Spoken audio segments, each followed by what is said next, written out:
Magandang araw mga kaibigan. Welcome to another deep dive into the chaotic drama-filled world of Philippine politics. Ako si #WalkWithLan at ngayon tatalakayin natin ang hottest political showdown ng 2025, ang impeachment trial ni Vice President Sara Duterte. Handa na ba ang defense team niya?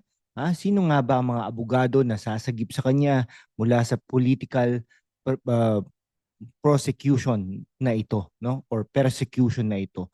At bakit parang teleserye naman ang labanang Marcos Duterte? For our kababayans in the US, Canada, Dubai, Hong Kong, Japan, Saudi Arabia at lahat ng OFWs from Sydney to Qatar, this is your front row seat sa pinakabagong kaganapan sa Pilipinas. If you're new here, hit that subscribe button, like and share to stay updated. And hey, if you're feeling generous, send us super thanks to keep this channel running. Okay, para sa inyo ito mga kababayan. Ngayon, let's get real. Ang impeachment ni Vice President Sara Duterte ay hindi lang tungkol sa kanya. It's a clash of dynasties, a battle of narratives at isang test sa ating demokrasya. Pero bago tayo mag-dive sa mga detalye, let's set the stage. For impeachment complaints, 240 lawmakers, allegations of corruptions, betrayal of public trust, at isang napaka-controversial na assassination plot.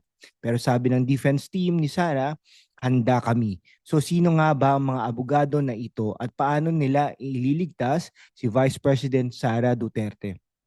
Let's break it down with facts, a bit of humor, and a whole lot of chika.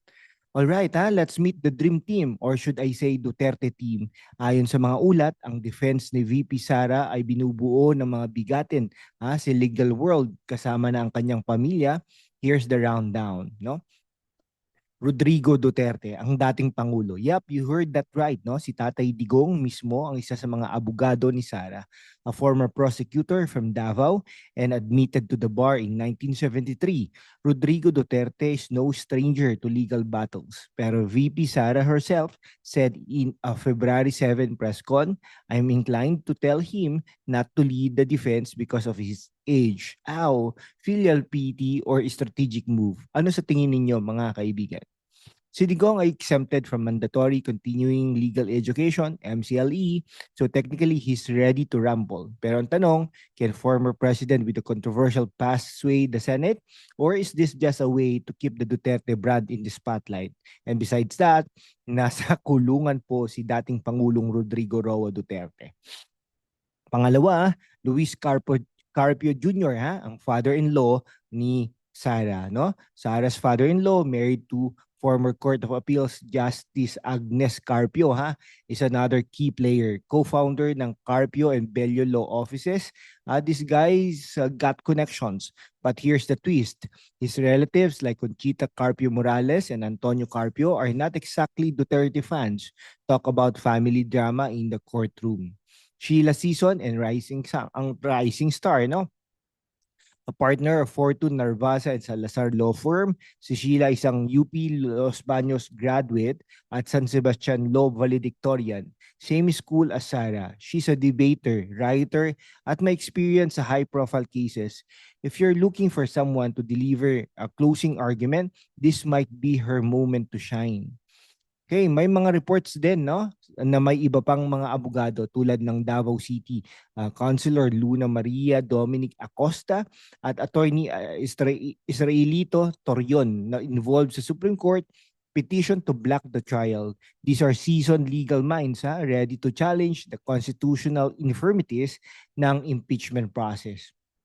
Imagine this, sa isang courtroom sa Senado, naroon si Digong, no?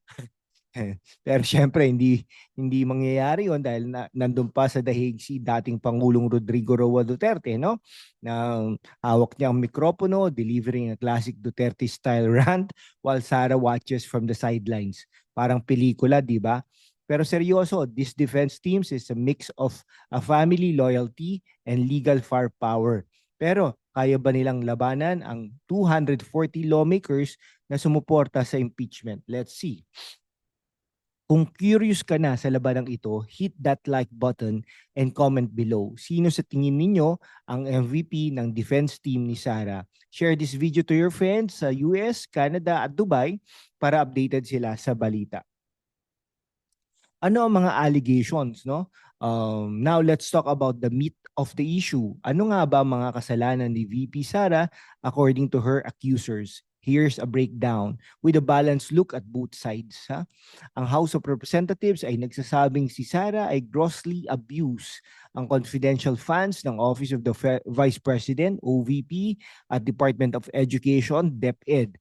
Allegedly, these funds were used improperly with claims from a former DepEd Undersecretary na nagbigay si Sara ng 50,000 a month. Taas nun ha.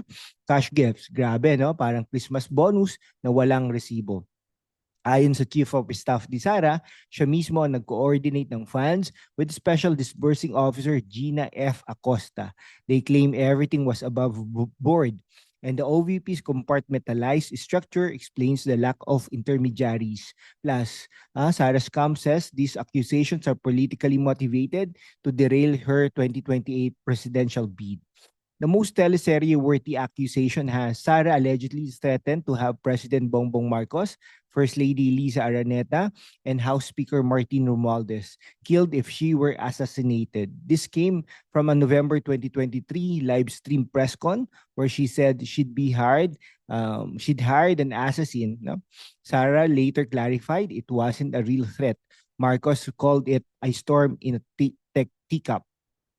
Sarah's lawyers argue her words were taken out of context and there's no evidence of an actual plot. They are asking, where's the proof? Is this just a smear campaign by Marcos allies?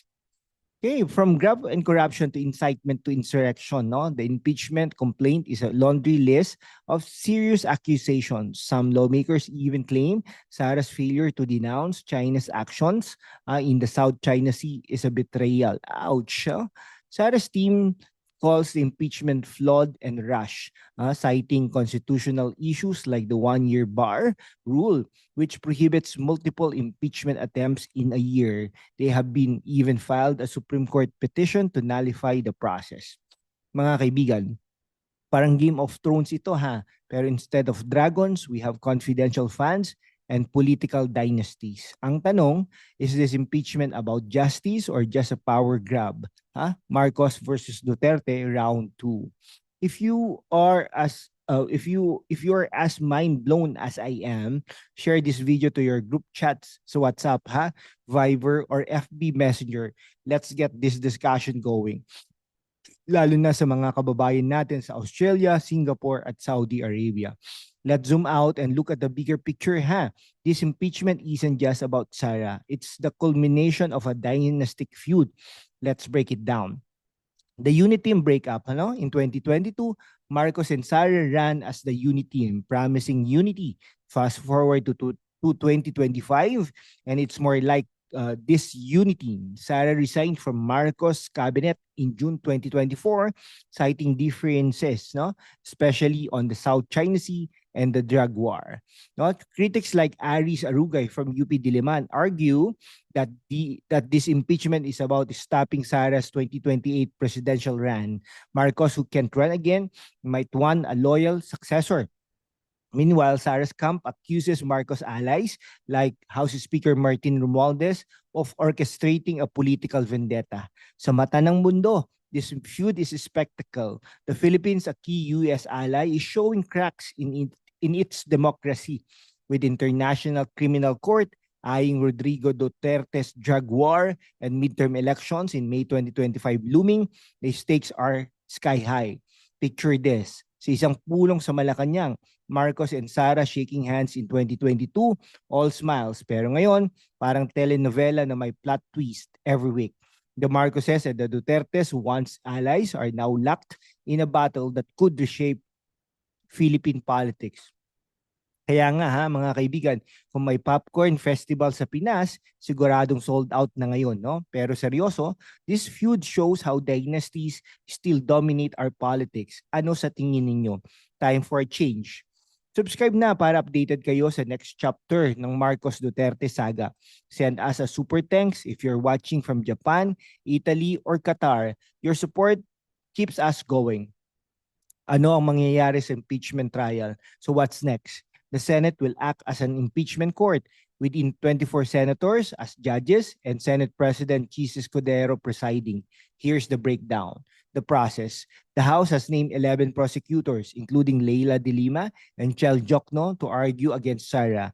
A two-thirds vote, 16 senators, is needed to convict. If convicted, Sara could be removed and banned from public office. Bye-bye, 2028 dreams.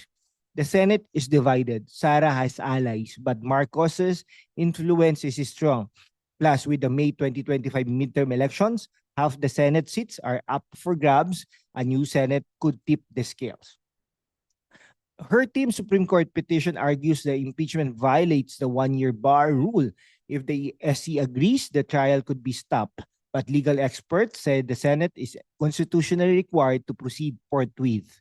Parang Survivor Philippines ito, Pero instead of tribal councils, we have Senate hearings. Will Sara outwit, outplay, and outlast? Or will the Marcos Alliance vote her off the island? To our kababayans in the US, UK, Canada, Australia, at lahat ng OFWs, this trial isn't just local news. It's a lesson in power, loyalty, and democracy. Share this with your co-workers abroad to spark a convo.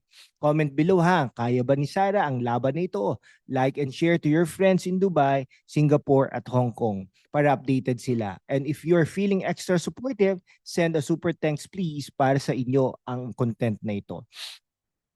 Okay mga kaibigan we've just unpacked the wildest political drama of 2025.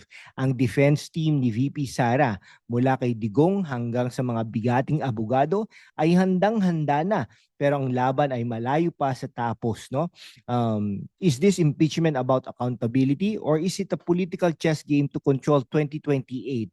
One thing's for sure, the Marcos Duterte feud is far from over. To our kababayan sa Quezon City, Davao, Cebu at sa mga OFWs natin sa US, Canada, Dubai, Hong Kong, Japan, Saudi at lahat ng sulok ng mundo. Salamat sa panonood Subscribe na para hindi kayo ma-miss sa susunod na kabanata. Like, comment and share to your friends and family abroad. And if you learned something today, send us a super thanks please. Your support means the world to us.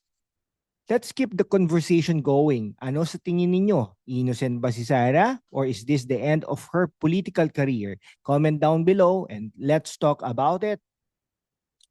Stay critical, stay informed, and see you in the next video.